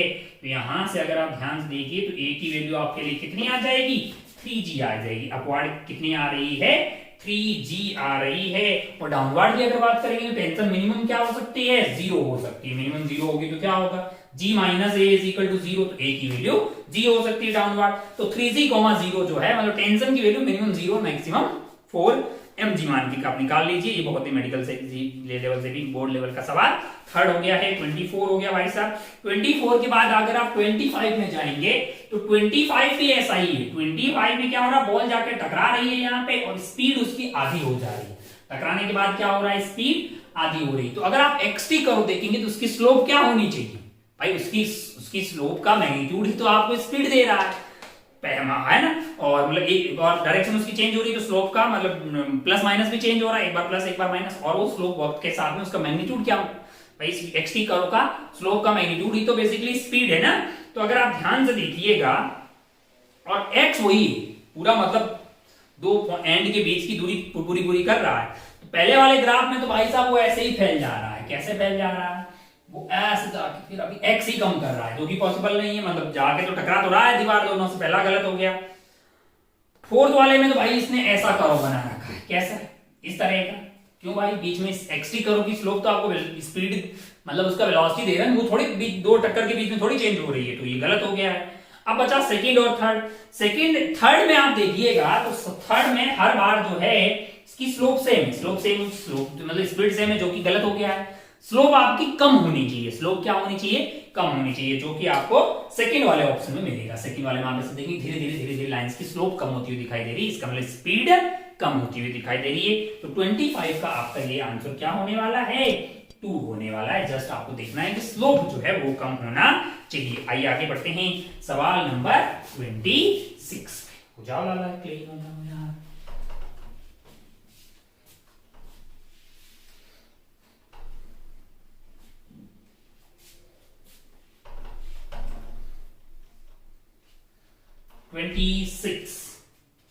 ट्वेंटी सिक्स में क्या खेला है जरा ध्यान से देखिए। 26 rigid massless rod of length 6L है। अगर आप इसको सवाल को पढ़िएगा आप ध्यान से तो आप ये पाएंगे कि भैया इसको धक्का दिया जा रहा है, यहां से आपको धक्का दिया जा रहा है।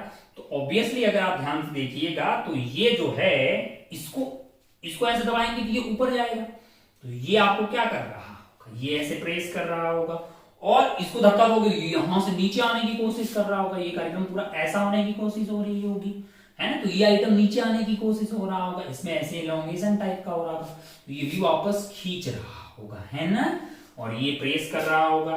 तो यहाँ पे अगर आप ध्यान से देखें ये धक्का लगा रहा होगा TQ, और यहाँ पे जो TS है वो वापस खींच रहा होगा।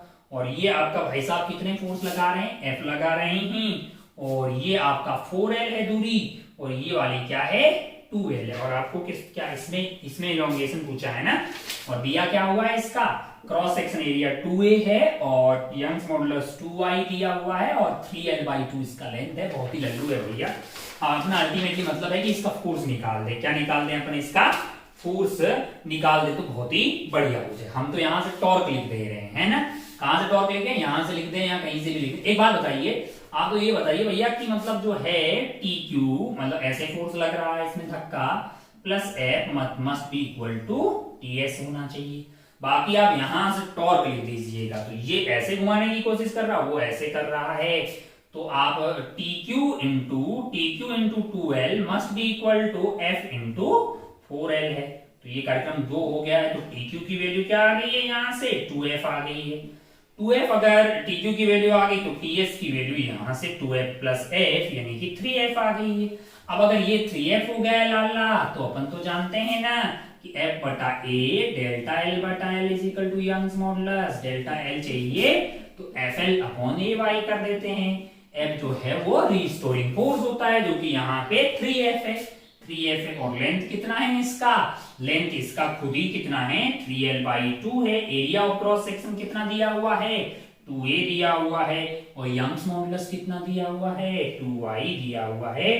तो अगर आप 3 इंटू 3 9 हो जाएगा, FL/2 into 2 4 into 2 8ay, 9FL/8ay। Option number 2 में आपको ये दिखाई देगा। कौन से वाले ऑप्शन में, ऑप्शन नंबर 2 में आपको ये दिखाई देगा। आप इसको टिक करके आगे बढ़ सकते थे। आइए आगे बढ़ते हैं सवाल नंबर 26 के बाद 27। देखिए क्या है 27 वाला सवाल। सवाल नंबर 27 में क्या है कि यहाँ पे एक सपोर्ट है, ऐसा मतलब वॉल है, और यहाँ पे स्टील लगा हुआ है। यहाँ पे एक ब्लॉक है, इसका मास m है, और यहाँ पे लगा हुआ है मास 2m। यहाँ पे क्या लगा हुआ है 2m का मास लगा हुआ है। ये ब्रास है और ये आपका स्टील है, ठीक है। अब अगर आप ध्यान से देखिए, the ratio of length radius and Young's modulus of, किस किस का रेशियो दिया हुआ है आपको, रेशियो ऑफ द लेंथ, यानी length of steel upon length of brass आपको कितना दिया हुआ है, रेडियाई का भी, radius of steel upon radius of brass, और Young's modulus of steel upon Young's modulus of brass, ये कितना दिया हुआ है ABC। Then the corresponding ratio of increase in the length है। अच्छा भाई साहब, ओहो रेशियो ठीक है। यहाँ पे अगर आप टेंशन की बात करेंगे तो 2mg रहेगा, यहाँ का टेंशन कितना रहेगा 3mg रहेगा।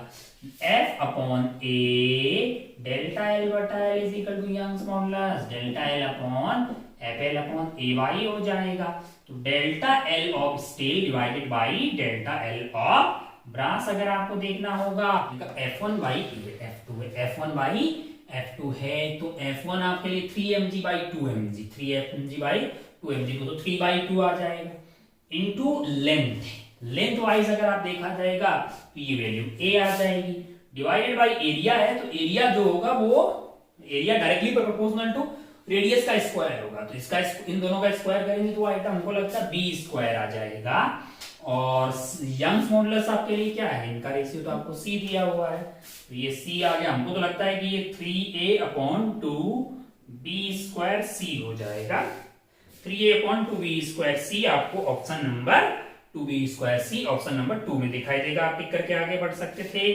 28 पे बढ़ते हैं। 28 एकदम लल्लू सवाल है। अगर आपको याद हो 4 डिग्री सेल्सियस पे पानी का एनालिसिस बिहेवियर अलग तरह का बिहेवियर होता है। 4 डिग्री सेल्सियस पे इसकी वॉल्यूम जो होती है वो मिनिमम होती है, और डेंसिटी आपके लिए क्या आती है मैक्सिमम आती है ना। डेंसिटी वर्सेस टेम्परेचर का ये ग्राफ बनाएंगे। 4 डिग्री सेल्सियस पे आपको डेंसिटी मैक्सिमम आती दिखाई देगी, और वॉल्यूम आपके लिए क्या हो जाएगा 4 डिग्री सेल्सियस पे वॉल्यूम आपको मिनिमम आता हुआ दिखाई देगा। वॉल्यूम मिनिमम होगी और डेंसिटी मैक्सिमम होगी कहां पे 4 डिग्री सेल्सियस। 4 डिग्री सेल्सियस पे तो ये पानी के साथ ऐसा है। 4 डिग्री सेल्सियस से अगर आप टेम्परेचर बढ़ाइएगा तो भी वॉल्यूम बढ़ती है, और 4 डिग्री सेल्सियस से टेम्परेचर कम करेंगे तो भी वॉल्यूम बढ़ती है। तो ये 28 हो गया है। आइए आगे बढ़ते हैं 29 पे। 29 बहुत रद्दी सवाल है। 29 एंड 30 बड़ी आसानी से आप कर सकते थे।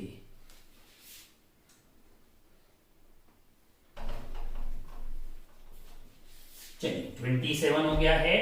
29 28 भी हो गया, 29 है।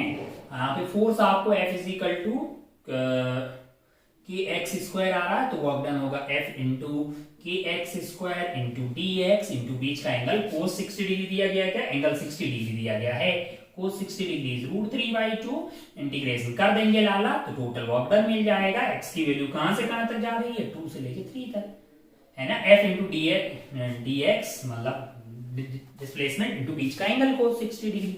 cos 60 degree is cos 60 degree 1/2 ना, 1/2। तो यहां से ये वैल्यू क्या आ जाएगी 1/2 के x का हो जाएगा x³/3 है ना। x³ यानी कि 3³ है ना। 3 दोनों होती है 27 -8 हो गया है। तो ये वैल्यू की कितनी हो जाएगी 19k/6 19k/6 19k/6 जो है वो आपको कौन से ऑप्शन में दिखाई देगा, ये आपको ऑप्शन 4 में दिखाई देगा। 19k/6 6 ऑप्शन 4 में है, तो टिक करके आप आगे बढ़ सकते थे। लल्लू सवाल था। सिमिलरली अगर आप 30 वाला देखिएगा, 30 वाला बड़ा ही मतलब आसान सवाल है। हॉरिजॉन्टल में आपको दिया हुआ है x is equal to, horizontal projectile होता है क्या होता है, u cos theta into T. इसकी वैल्यू इसने कितनी दी है, ये आपको दी है tan रूट 3 इंटू टी। और y में क्या होता है, u sin theta into T minus v is equal to U T minus half a T square, है ना। अगर मान लो एक्सेलरेशन नीचे की तरफ हमेशा जी हो ऐसा कोई जरूरी नहीं है। कितना दिया हुआ है, 10t, ये आपको 10t दिया हुआ है और ये आपको दिया हुआ है माइनस ऑफ 1t स्क्वायर। तो इसका मतलब एक्सेलरेशन आपके पास कितनी रही होगी, a की वैल्यू 2 रही होगी। a की वैल्यू 2 डाउनवर्ड, 2 into 2 आपका कट के 1 आ गया होगा। u sin थीटा यानी कि जो वर्टिकल कंपोनेंट है u का, u ऐसे कुछ रहा होगा, ये एंगल आपका थीटा रहा होगा, इसका वर्टिकल कंपोनेंट 10 आ गया है और हॉरिजॉन्टल कंपोनेंट आपके लिए tan रूट 3 है। तो अगर आपको u चाहिए तो वो क्या हो जाएगा, इसका स्क्वायर है यानी कि 3 into 100 है, 300 हो जाएगा क्या, और प्लस 10 का स्क्वायर यानी कि 100, 400 यानी कि 400 का आ गया 20 मीटर पर सेकेंड। और ये एंगल आपके लिए 10/1/√3, tan theta is equal to 10/√1/√3 यानी कि थीटा की वैल्यू आ गई आपके लिए 30 डिग्री। तो 20 मीटर पर सेकेंड ये आ गया और हॉरिजॉन्टल से एंगल की कितना है, 30 डिग्री फ्रॉम द हॉरिजॉन्टल, जो कि आपको ऑप्शन 4 में दिखाई देगा। तो इस तरह से ये लंबा पेपर जिसमें 30 क्वेश्चन थे, इसका डिस्कशन हमारे यहाँ पे खत्म होता है। उम्मीद है कि जो सवाल आपसे नहीं हुए आप उनको पूरे धैर्यपूर्वक देखेंगे और उनमें होने वाली गलतियां आपको मतलब आप दोबारा रिपीट नहीं करेंगे। टेक्निकली 30 क्वेश्चन होने की वजह से थोड़ा सा लेंथी साइड में हो जाता है, बाकी सवाल जो है वो एवरेज टाइप के ही थे, बहुत ही ज्यादा कोई डिफिकल्ट सवाल इस यहाँ पे देखने को नहीं मिला है। दोबारा मिलते हैं पेपर 2 के डिस्कशन में। इसमें इतना ही। अपना और अपनों का खूब ख्याल रखिएगा। जय हिंद, जय भारत, टेक केयर, बाय।